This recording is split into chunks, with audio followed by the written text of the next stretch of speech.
Hello everybody. आज देखेंगे एक अनसीन पैसेज, एक पैसेज जो आपने कभी नहीं देखा है, आपको दिया जाता है तो आप कैसे उसको इंटरप्रेट करोगे, कैसे इसको कॉम्प्रिहेंड करोगे, दैट इज कॉम्प्रिहेंशन। तो आजकल पिज्जा वगैरह में ये है analytical sort of thing, your brain should work analytically, analysis करोगे, it could be correct interpretation होना चाहिए उस पैसेज का। You know the reader should understand as the writer wants to convey. The reader is able to comprehend or compare and contrast facts, data or other information that is relevant. तो जो काम का चीज है, जो information बताना चाहता है, वही आपको ग्रास्प करना है. That should be the quality of a good reader. So passage could be factual passage, कुछ डिस्क्रिप्शन हो सकता है, या कुछ भी नैरेटिव पैसेज, कुछ स्टोरी वगैरह, कोई नरेशन. तो आज हम दोनों प्रकार के पैसेज को देखेंगे, कैसे इसको कॉम्प्रिहेंड करना है और कैसे आंसर ढूंढना है. तो सबसे पहले क्या करना है, वैसे scholars, you know, those who have published books on this, how to comprehend, how to find answers to unseen passages, they have suggested that at least minimum 3 reading होना चाहिए. कि पैराग्राफ पढ़ रहे हो तो एक ही पैराग्राफ पढ़ने के बाद डायरेक्ट आप नहीं आंसर्स ढूंढोगे, आप उस पैराग्राफ को 3 बार पढ़ोगे. जैसे first, what is the theme about, किसके बारे में ये पैराग्राफ, तो एक शब्द में या 2 शब्द में आप बोलना चाहिए कि पैराग्राफ किसके बारे में. So reading to get that idea, तो वो ढूंढने के लिए आप पढ़ोगे फर्स्ट रीडिंग. सेकेंड रीडिंग क्या होगा, आप पॉइंट्स ढूंढोगे, उस टॉपिक को सब्सटेंशिएट करने के लिए, उस टॉपिक को समझाने के लिए लेखक ने कितने मुद्दे लिए, कौन से मेन मुद्दे, 2 और 3 पॉइंट्स व्हाटएवर दे, उसको ढूंढने के लिए आप पढ़ोगे second reading. Avoiding the examples in between, कभी कभी कोई बात समझाने के लिए लेखक ने एग्जांपल्स अंदर रखे हो, उसको आप नजरअंदाज करना है, यू इग्नोर दैट, और मेन पॉइंट ढूंढोगे. The second reading should be to find out the main points, first reading to find out the theme, second thing to find out the main points or sub theme, third reading जो होगा comprehensively, reading with examples, okay, पूरा finding out the answers, to find out the answers, right. इस प्रकार 3 reading minimum जरूरी है, लेकिन आज हम आपको, अगर आप सही ढंग से करोगे तो 2 रीडिंग में भी कर सकते हैं. फर्स्ट रीडिंग ऑब्वियसली आप क्वेश्चंस पढ़े बिना ही करोगे, to find out the theme. Theme के साथ ही आप सब थीम भी एनालाइज करोगे, right. So first silent reading होना चाहिए, first beginning of the thing to end. ये पैराग्राफ अब मैं पूरा पढ़ के आपको टाइम नहीं बिगाड़ूंगा, आप खुद पढ़ सकेंगे. When you gradually read it from first to end, you will find that किसके बारे में, राइट. तो यहाँ देखोगे एक यंग मैन है, ठीक है, उनको रिस्पॉन्सिबिलिटीज जो बताया है कि किस प्रकार एक यंग आदमी जो है अपना बचपना छोड़ के किस प्रकार उसको सीरियस होना है, किस प्रकार वो मैच्योर होता है और जिंदगी की रिस्पॉन्सिबिलिटी लेता है. So is something didactic, the paragraph is didactic, telling you, suggesting you that how a person makes progress in the society only if lives up his childhoodness. तो चाइल्डिशनेस जो है वो आस्ते आस्ते छोड़ोगे, आप मैच्योर होगे, रिस्पॉन्सिबिलिटी लोगे, वो ये थीम है. हाउ टू बिकम, तो शॉर्ट में बताएंगे तो क्या होगा, how a youth to become successful, responsibilities of a youth, youth responsibility, ठीक है, 2 वर्ड में अब इसको थीम निकाल दें. ना उसको सब्सटेंशिएट करने के लिए, उसको प्रूव करने के लिए उन्होंने कैसे इसको डेवलप किया, तो सेकेंड रीडिंग करोगे. But here I suggest you that go for the keywords, ठीक है, because the reader should be able to get to the nearest accuracy of what the writer has conveyed. तो यहाँ पे हमें questions के answer right ढूंढना है. तो सबसे पहले क्या करोगे, क्वेश्चंस के कीवर्ड ढूंढोगे. What makes a young man free from discipline of school and premises. तो इसमें कीवर्ड्स क्या है, क्वेश्चन का कीवर्ड, ठीक है, क्या पूछना चाहते हैं। मुझे यहाँ फ्री दिखाई दिया, free from discipline. Question is discipline से कैसे फ्री करोगे यंग मैन को, तो कीवर्ड है फ्री। अब वो फ्री जो है यहाँ पे आपको ढूंढना है पैराग्राफ में। This is how you do it, right. तो फर्स्ट तो थीम ढूंढ लिया, थीम इसलिए ढूंढना जरूरी है क्योंकि वरना आप डाइवर्ट हो जाओगे। You should be getting exactly what the reader is conveying. तो थीम ही आपको गाइड करेगा, not to digress in analysis. तो यहाँ पे what makes a young man free from discipline of school and premises, question पढ़ लिया। अब डायरेक्टली आंसर लिखना नहीं स्टार्ट करोगे, क्या करोगे आप, मार्क करोगे। क्योंकि कभी कभी क्या होता है, एक आंसर ने यहाँ ढूंढ लिया, ठीक है, और दूसरा आंसर ढूंढेंगे तो पता चलेगा वो पहले वाले आंसर के अंदर। तो आप सब आंसर्स ढूंढने के बाद ही इसको लिखोगे। तो फ्री फ्रॉम डिसिप्लिन, तो ये मुझे वर्ड ढूंढना है इसमें, फ्री फ्रॉम डिसिप्लिन। देखिए यहाँ दिखाई दिया। अब आंसर्स क्या होंगे उसके आगे या पीछे ही होंगे, ठीक है। तो इसको मैं पूरा सेंटेंस पढ़ लेता हूँ। When the young man starts to earn his own living, he becomes free from the discipline of school and parents, but at the same time is forced to accept responsibilities. What makes a young man free from discipline of school and promises? किस वजह से एक young आदमी free हो जाता है? तो when, कब, जब वो स्टार्ट करता है अर्न करना। देखो तो या तो ये फ्री फ्रॉम डिसिप्लिन, उसके आगे उसका आंसर हो सकता है या उसके पीछे हो सकता है। तो ये हमें पकड़ना है। अगर फ्री फ्रॉम डिसिप्लिन यहाँ पढ़ोगे but the same time is forced to accept responsibilities, लेकिन उसको रिस्पांसिबिलिटीज भी एक्सेप्ट करना पड़ता है। He has to accept responsibilities. तो यहाँ पे when the young man starts to earn his living, जब वो कमाने लगता है तब वो फ्री होता है discipline from schools and parents. तो ऑब्वियसली आपका आंसर यहाँ पे सीमित हो जाता है। अब क्या कई लोग क्या होता है यहाँ से यहाँ पूरा लिख देते हैं, right, but actually the answer will be confined till here only.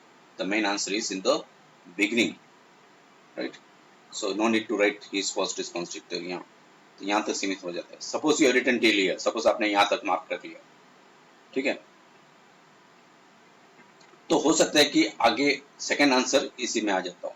इस टाइम देख लेंगे सेकंड आंसर क्या है। तो फर्स्ट मैं यहाँ से यहाँ तक मार्क कर लेता हूँ। Suppose what has he to do, why, उनको क्या करना पड़ता है, क्यों।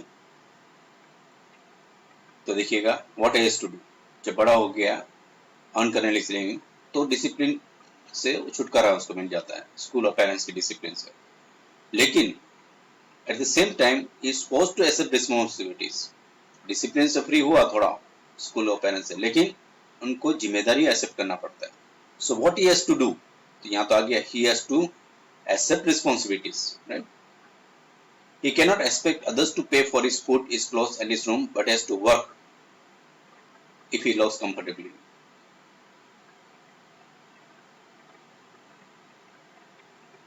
If he spends most of the time playing about in the way that he used to as child, he will go hungry. So देखिएगा, तो आप अंडरलाइन करोगे यहाँ पे कीवर्ड्स पहले तो सब। तो यहाँ पे फ्री डिसिप्लिन हो गया, what he has to do, he do, there is a keywords. In what case would he have to go hungry, go hungry, keywords. What would send him to prison, send, prison. What must he do to have his position in society, his position, right. अभी keywords को ढूंढते हुए मैं answer mark करूंगा। What has he to do, why, क्या करना पड़ेगा उसको, he has to accept responsibilities। तो देखिएगा वापस मैंने उसको शॉर्ट कर दिया, फर्स्ट आंसर यहाँ तक ही ले लिया और सेकंड आंसर यहाँ से यहाँ मार्क कर दिया। Why, तो रीजन देखिए आगे हो सकता है। He cannot expect others to pay for his, क्यों ऐसे रिस्पॉन्सिबिलिटी करता है, क्योंकि बड़ा हो गया, अब दूसरे लोग से उम्मीद नहीं कर सकता है खाने के लिए या कपड़े के लिए या रूम के लिए पैसा दिए, but has to work if he loves comfortably, if he want to live comfortably, right. तो यहाँ पे पूरा आंसर कैसे हो गया, यहाँ से लेके यहाँ तक, यहाँ से स्टार्ट करते हैं। What he has to do, he has to accept responsibilities. Why? Because he यहाँ बिकॉज ऐड कर दोगे आप, you know, you have to change, direct ऐसे कैसे नहीं लिखोगे बिकॉज, तो यहाँ क्वेश्चन से लोगे he has to, you know, the beginning of the sentence in answer you can start from the question, WH question का निकल के सब्जेक्ट ले लो he has auxiliary, he has to accept responsibilities, full stop, because he cannot expect others to pay for his food, his clothes and his money, but has to work if he loves comfortably, if he loves to live comfortably, right? So I think what is missing there, if he wants to, if he loves to live, if he wants to live, right, comfortably. In what case could he have to go hungry? So go hungry, तो ढूंढिए passage में, तो आपको नजर जाएगा, ना, you have to read this second reading with, you know, you what you say, bird's eye view, right? तो अब देखेंगे यहाँ पे go hungry, अभी आंसर या तो ये होगा या इसके पीछे का. If he spends most of time playing about in the way he used to as a child, he will go hungry. In what case could he go hungry? तो obviously अगर वो समय निकाल रहा है बच्चे की तरह खेलने में, तो वो भूखा जाएगा. तो ये obviously ये आंसर हो गया, आगे का ही, पीछे का. फिर भी पढ़ लेते पीछे. And he breaks the law of society, he used to break the law of his parents, he may go to prison. अगर कानून तोड़ा, नियम तोड़े, जैसे बचपन में छोड़ता था ऐसे तोड़े तो प्रिजन में जाएगा.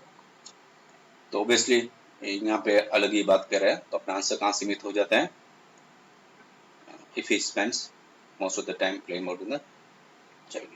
So this one will become the answer 3. What would send him to prison? Send prison, देखिएगा मुझे prison या वर्ड send तो नहीं दिखाई दिया, prison. जैसे मैंने बोला दो कीवर्ड्स पकड़िएगा, main verb, ठीक है, and the main noun or the participle whatever is required. Send क्या, उसको important है, send prison, ये दिखाई दिया कीवर्ड्स, यहाँ देखिए prison. So the noun and the verb, that should be underlined in a sentence, and you should get the main keyword, right? वो तो आपको पता चल जाएगा. इस क्वेश्चन में दो सब कौन सा अनिवार्य है, तो obviously go hungry कौन सा अनिवार्य है ना, उससे आप पकड़ पाओगे keywords. Send prison, that is main gist, दो सब में आपको किसी को बताना है, तो send prison, तो आपको कीवर्ड्स हो गया, राइट? तो send prison, देखो यहाँ पे मुझे prison मिल गया, तो मैं आंसर वापस ढूंढूंगा. What would send him to prison, किस वजह से वो जेल जाएगा. And if he breaks the law of society as he used to break the laws of his parents, he may go to prison. तो क्या है, अगर कानून तोड़ेगा तो जेल में जाएगा. तो कब जाएगा, तो यहाँ होगा if he breaks the law of society. इसको चाहिए तो आप लिख सकते हैं if as he used to break the law of parents, ये पूरा यहाँ तक लिख सकते हैं, ठीक है, अकॉर्डिंग टू मार्क्स. 2 मार्क्स है तो आपको ये पूरा सेंटेंस लिखना है. एक ही मार्क्स है तो इतना सिर्फ लिख सकते हैं. If he breaks the law of society, he would be sent to prison. Would be sent to prison. Breaking the laws of society would send him to prison. So you can use present participle like that. You can change a bit according to the way you want to answer. What must he do to have a position in society? Position in society. देखिएगा mostly, you know, if it's an easy paragraph, order में होगा, the last question last में. वैसे complicated one तो हो सकता है, you know, nowadays analysis करना है आपको, तो रीडिंग बिटवीन द लाइंस कहते हैं. तो फर्स्ट आंसर हो सकता है लास्ट में से मिले, लास्ट आंसर आगे से मिले. तो यहाँ पे पोजीशन सोसाइटी में एक नजर कर रहा हूँ, तो यहीं पे मिल जाता है लास्ट में, right? So you can try to read the answers. If he however works hard, keeps out of trouble and has good health, he can have great happiness of making progress and his position in society. What must he do to have position in society? क्या करना चाहिए उसको society में position reference position हासिल करने के लिए. He works however निकाल दोगे. If he works hard, ठीक है, keeping out of the trouble and has good health, he can have great happiness of making progress. तो क्या करना है उनको, if he works hard, that is the main thing, and maintains a good health, right? Keep out of trouble, किस वजह से, discipline. If he works hard, maintains